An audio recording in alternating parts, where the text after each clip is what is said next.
ڈالنے والے علماء تھے، کسی کے اندر شعور نہیں تھا. لیکن میں کہتا ہوں اپنے ہی طبقے کی بدنصیبی سمجھتا ہوں کہ جس چیز کو ہر عالم دین کو اور ہر طالب علم کو جاننا چاہیے تھا، کوئی طالب علم اس تاریخ کو نہ جانتا ہے اور نہ جاننے کی کوشش کرنا چاہتا ہے. ایسٹ انڈیا کمپنی آہستہ آہستہ آئی اور 17ویں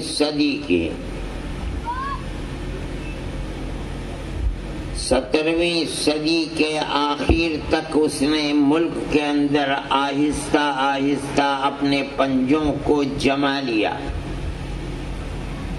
اور 1799 کے اندر سلطان ٹیپو شہید رحمت اللہ علیہ کو سرنگا پٹنم میں شہید کر دیا گیا.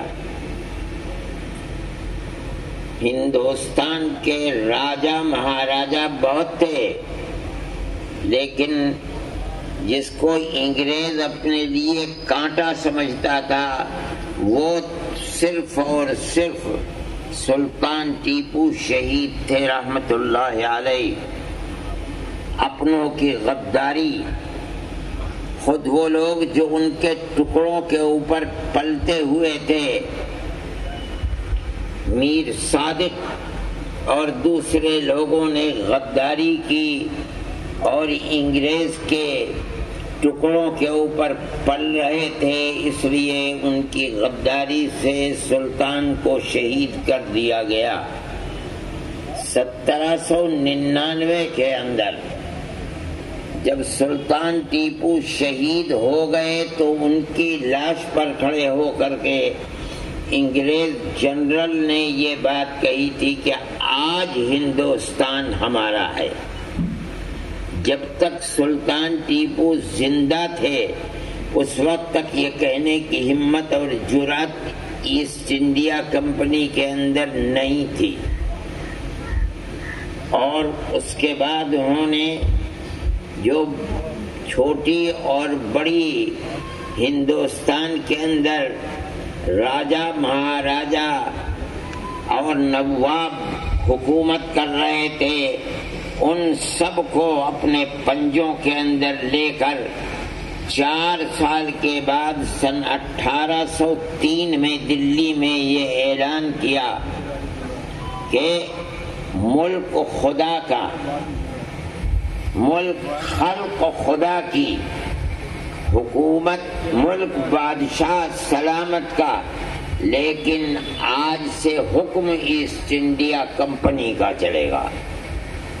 یہ مشہور جملے ہیں، خلق خدا کی ہے، ملک بادشاہ سلامت کا ہے، شاہ عالم کا دور تھا، لیکن حکم آج سے ایسٹ انڈیا کمپنی کا چلے گا.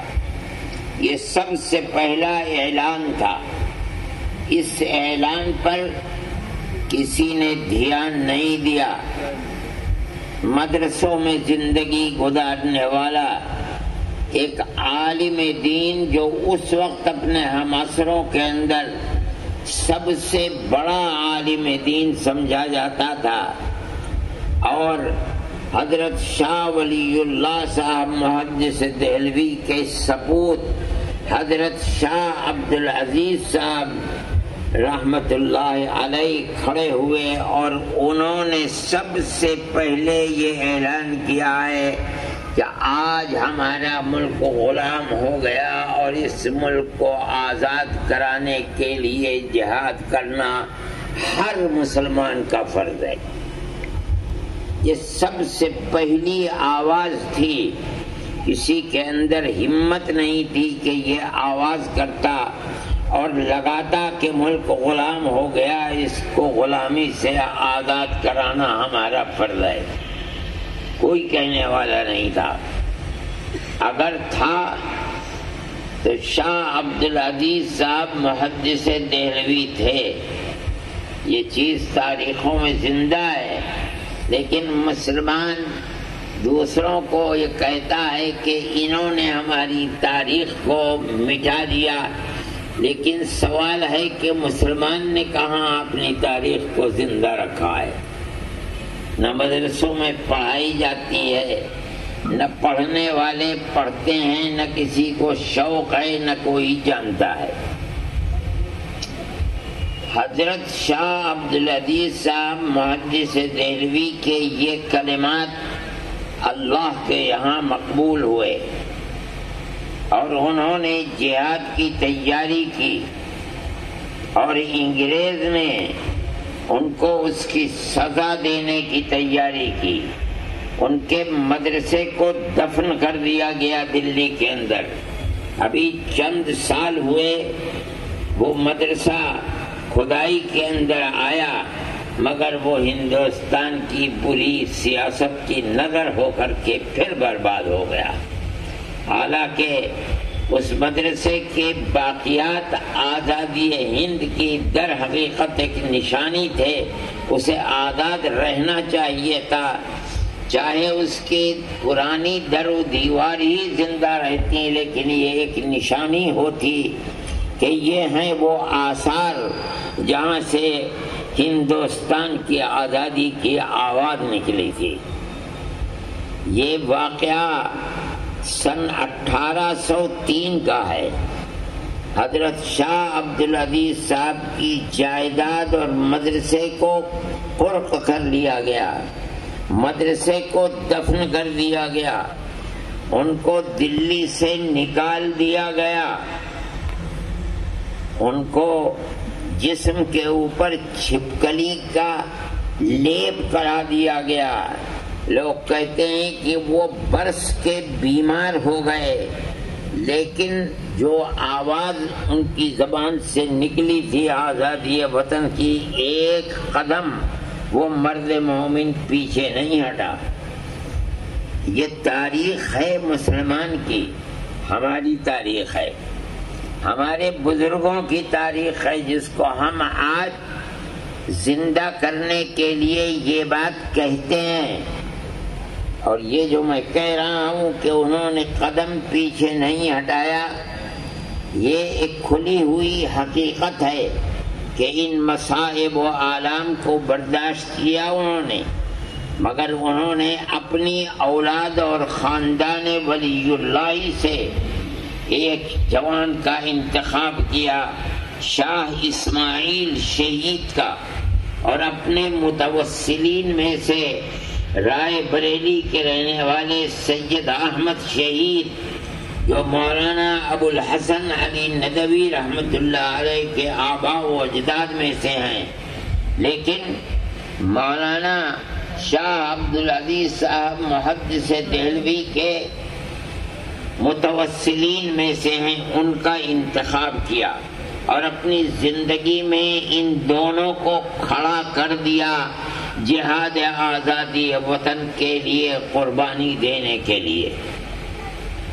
آپ لوگوں کو معلوم نہیں ہے، ان لوگوں نے پورے ملک کے اندر دورہ کیا، لوگوں کے اندر آزادی وطن کی روح پھونکی، جہاں وہ سڑکوں سے جا سکتے تھے سڑکوں سے گئے، جہاں وہ دریاؤں اور کشتیوں سے جا سکتے تھے کشتیوں سے گئے، شمالی ہندوستان سے لے کر جنوبی ہندوستان تک گئے، بہار اور آسام تک گئے، جہاں تک جا سکتے تھے گئے، اور انہوں نے گھوم پھر کر آزادی وطن کے لیے راہ کو ہموار کیا۔ دلی میں بیٹھ کر یہ کام نہیں ہو سکتا تھا، یہاں تک کہ سن 1824 میں حضرت شاہ عبدالعزیز صاحب محدث دہلوی کا انتقال ہو گیا، مگر انہوں نے اپنی زندگی کے اندر ان دونوں کو پیدا کر دیا تھا اور ان کے اندر ایسی گرمی بھر دی تھی کہ زمین و آسمان ایک ہو جائے، لیکن آزادی وطن کے اس نعرے سے ایک قدم پیچھے نہیں ہو سکتا۔ یہ لوگ آگے بڑھے اور انہوں نے سوچا اور یہ بات طے کی کہ ہمیں آزادی وطن کے لیے ملک میں کون سے میدان کو اختیار کرنا ہے اور کہاں سے ہمیں آزادی وطن کے لیے اپنی جان کو پیش کرنے والے اور اپنے سر کو قلم کرانے والے لوگ ملیں گے۔ چنانچہ یہ ان کی بصیرت تھی کہ انہوں نے وہ میدان انتخاب کیا جو ہندوستان کے شمال میں آزاد قبائل کا میدان ہے، جس کو صوبہ سرحد کہا جاتا ہے، اور آج وہ حصہ تقسیم ملک کے بعد پاکستان کے حصے میں چلا گیا ہے۔ اسی کو اختیار کیا، اس لیے کہ وہ لوگ لڑنے والے، مرنے والے، اور جو بات دماغ کے اندر آ جائے اس کے لیے مر مٹنے والے لوگ تھے۔ وہاں اپنے حلقے کے لوگوں کو، پیروں کو، علماء کو منتخب کیا اور اس چیز کے لیے کھڑا کر دیا گیا۔ چنانچہ ان دونوں حضرات نے حضرت شاہ عبدالعزیز صاحب محدث دہلوی کے بعد میدان جنگ انتخاب کرنے کے لیے مجاہدین آزادی کو جو یہاں ان کی بات سے متفق ہو گئے تھے، ان کو لیا اور کوچ کر کے صوبہ سرحد کی طرف پہنچے، اور وہاں جا کر انہوں نے انگریز کی مخالفت کے لیے سرگرمیاں شروع کر دی، انگریز اور انگریز کے ہم نوا لوگوں کے ساتھ۔ چنانچہ جنگ آزادی شروع ہو گئی، اور یہ بات محسوس ہونے لگی کہ جنگ آزادی کے لیے جس حلقے کا انتخاب کیا گیا ہے یہ انتہائی موزوں حلقہ ہے۔ وہاں انگریز اور انگریز کے ہم نواؤں کے ساتھ لڑتے لڑتے سن 1931 کے اندر یہ پہلا جہاد آزادی ہے۔ لوگ سمجھتے ہیں کہ جہاد آزادی سن 1857 کا جہاد آزادی پہلا ہے، مگر یہ بھول ہے، تاریخ سے ناواقفیت ہے۔ سب سے پہلا جہاد آزادی سن 1831 کا ہے، جو بالا کوٹ کے میدان میں ہوا ہے۔ وہ حصہ بھی پاکستان ہی کے اندر چلا گیا، اور وہاں ان دونوں حضرات کی قبریں موجود ہیں، اور وہیں یہ دونوں شہید ہوئے ہیں۔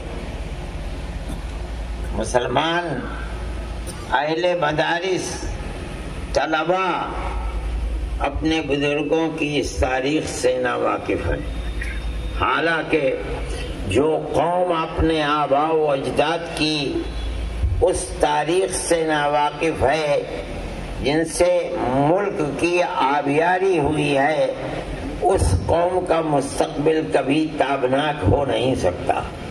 انہیں معلوم ہی نہیں کہ ملک کے اوپر ان کا حق کیا ہے، لیکن اس بات کو سمجھنا چاہیے کہ اس وقت تک سن 1831 کے جہاد تک میدان میں تنہا علماء اور مسلمان ہیں، کوئی دوسرا ان کے ساتھ شریک نہیں ہے۔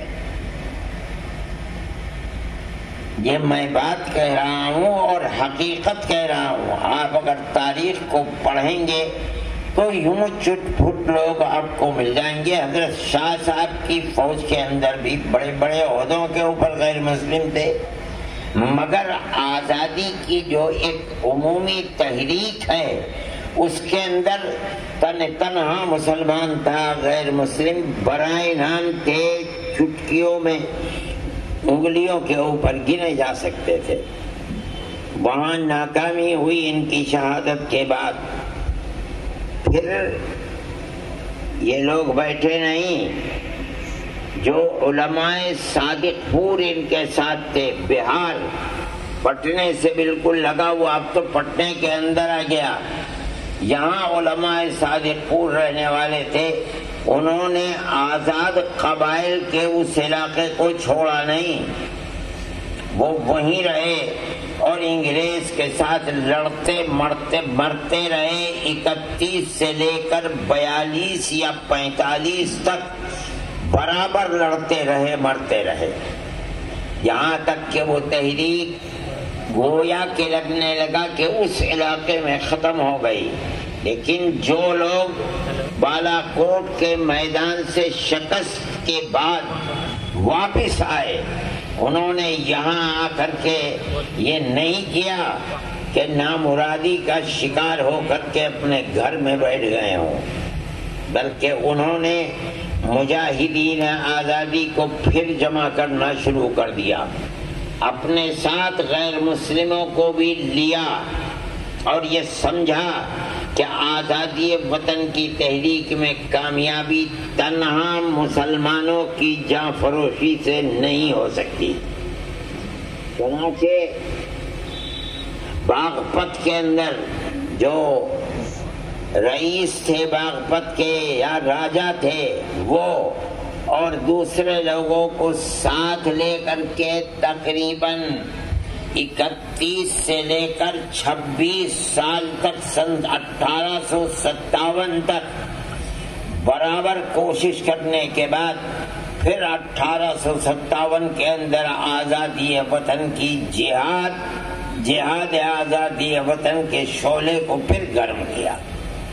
یہ دوسرا جہاد ہے، اس کے اندر اب تھوڑے بہت برادران وطن شریک ہوئے ہیں۔ میں یہ بات کہہ رہا ہوں، اگر تاریخ کو صحیح طریقے کے اوپر پڑھا جائے گا تو پتہ چلے گا انگریز نے یہ 1857 میں طے کر لیا کہ جب تک علماء اس ملک میں زندہ ہیں اس وقت تک ملک کے اندر چین و سکون سے حکومت نہیں کی جا سکتی۔ اس لیے اس نے آزادی کے ساتھ اعلان کر دیا 1857 کے بعد کہ عالم دین کی کوئی قید نہیں ہے، جس کے چہرے کے اوپر داڑھی اور لباس عالمانہ ہو اس کو قتل کر دیا جائے۔ رود روشن مستقبل اور روح روشن مستقبل یہ کتابیں ہیں، آپ ان کو پڑھیے، ہو سکتا ہے دارالعلوم کے کتب خانوں کے اندر بھی ہو۔ سن 1857 میں علماء کی ناکامی کے بعد، جس میں ہمارے اکابر حضرت گنگوہی اور حضرت نانوتوی، پیر زامن شہید حاجی امداد اللہ صاحب مہاجر مکی، یہ سب لوگ شریک تھے، اور حضرت گنگوہی رحمت اللہ علیہ تو گرفتار بھی ہو گئے تھے اور جیل میں رہے، اور اس کی توقع ہرگز نہیں تھی کہ وہ زندہ جیل بھر کے پھانسی پر لٹکا دیے جائیں گے۔ تو خدا کی قدرت ہے کہ وہ پھر زندہ رہے اور باہر آ گئے۔ یہ لوگ اس جہاد میں 1857 کے شریک تھے۔ ناکامی کے بعد جو دلی کے اندر جو مرکز تھا اسلامی حکومت کا، جہاں بادشاہ رہا کرتا تھا، سنہا دلی کے اندر 33,000 علماء کو قتل کیا گیا 1857 میں، اور ان کی لاشوں کو اور سروں کو لال قلعے سے لے کر جامع مسجد تک جتنے درخت تھے ان کے اوپر لٹکایا گیا۔ یہ مسلمان کی تاریخ ہے جس سے مسلمان خود نہ آشنا اور نہ واقف ہے۔ یہ علماء کی تاریخ ہے، علماء خود نا واقف ہیں، انہیں نہیں معلوم کہ ان کے آباء و اجداد نے اپنے اس ملک کی آزادی کے لیے کیا قربانیاں دی ہیں اور تاریخ کے اندر ان کا کیا مقام ہے، نہیں جانتا مسلمان۔ 33,000 مسلمانوں کو چند دنوں کے اندر قتل کر کے، اور جتنے درخت تھے لال قلعے سے لے کر کے اور جامع مسجد تک ان پر ان کی لاشوں کو لٹکا دیا گیا۔ یہ سبق دینے کے لیے اور بتانے کے لیے کہ جب تک اس ملک کے اندر علماء زندہ ہیں اس وقت تک حکومت ہماری قائم نہیں ہو سکتی۔ تاریخ کو پڑھیے، میرٹھ کے اندر جن 151 لوگوں کو تختہ دار پر چڑھا کر پھانسی دی گئی ہے، ان میں اکثریت علماء کی تھی۔ کسی کو معلوم نہیں کہ کیا علماء کا کردار تھا، تمہارے آباء و اجداد کا کیا کردار تھا تمہیں خود پتہ نہیں ہے۔ یہ جو قرب و جوار کے دیوبند میں پھلاس اور سانپلا یہ جو گاؤں ہیں، ان گاؤں والوں کو ان میں سب میں آگ لگا دی گئی تھی۔ اس وقت تک یہاں مکان پختہ تھوڑے ہی ہوتے تھے، دیہاتوں کے اندر پھوس کے مکانات ہوا، ان سب کو غدار وطن سمجھا گیا۔ کیوں؟ علماء کے ساتھ تھے۔ اور کون علماء؟ جو انگریز کی جڑ کھودنا چاہتے تھے اور ملک کو آزاد کرانا چاہتے تھے۔ یہ ہمارے علماء کا کردار ہے۔ آج ملک آزاد ہوا، آج کے دن کی آزادی ہے، لوگ ان جیالوں کو یاد کرتے ہیں جنہوں نے ملک کی آزادی کے لیے قربانی دیا۔ ہمیں بھی اس کا حق پہنچتا ہے کہ ہم یاد کریں ان کو، ہمیں یاد کرنا چاہیے۔ ہم سال بھر اس چیز کو نہیں کرتے، حالانکہ ان کی یہ قیمتی تاریخ ملک کے نصاب تعلیم کے اندر ہونی چاہیے، لیکن یہ ہماری بدقسمتی ہے کہ ان کو اس طرح بھلا دیا گیا کہ ہم آج اگر ان کو یاد بھی کرتے ہیں تو ایک اچنبھا معلوم ہوتا ہے، حالانکہ وہ ایک ایسی حقیقت ہے جو ناقابل انکار ہے۔ میرے بھائی، اس کو یاد کرنا چاہیے، یاد رکھنا چاہیے، پڑھنا چاہیے، پڑھانا چاہیے۔ اگر آپ اپنے آباء و اجداد کی تاریخ اور اپنے بزرگوں کی تاریخ سے ناواقف ہوں گے، آپ کبھی عزت نفس کے ساتھ ملک میں زندہ نہیں رہ سکتے۔ یہ تو دنیا کا قانون ہے۔ کوئی اگر نہیں لیتا ان کے نام کو، نہ لے چولہے بھاڑ میں جائے۔ ہم تو اپنے آباء و اجداد کے نام کو یاد کرتے ہیں، ہم تو ان کی تاریخ کو زندہ کرتے ہیں، ہم تو کہتے ہیں کہ ملک کی آزادی کے صحرا انہی کے سر کے اوپر ہے، اس لیے کہ سب سے پہلی آواز اٹھانے والے آزادی وطن کے وہی لوگ تھے۔ میرے بھائی، اس بات کو سمجھنا چاہیے کس طریقے پر انہوں نے قربانی دی ہے۔ میں ایک بات ہے جو پہلے مجھے کہنی چاہیے تھی، حضرت سید احمد شہید اور حضرت شاہ اسماعیل شہید نے جو دورے کیے ہیں، ان دوروں کے اندر غازی پور بھی گئے ہیں وہ، اور غازی پور کی یہ تاریخ تھی کہ وہاں کے ایک نواب نے اپنا ایک بیٹا ان کے سپرد کیا، اور اس زمانے کے اندر 1 لاکھ چاندی کا روپیہ آزادی وطن کے جہاد کے لیے ان کو دیا، اور یہ کہا کہ میں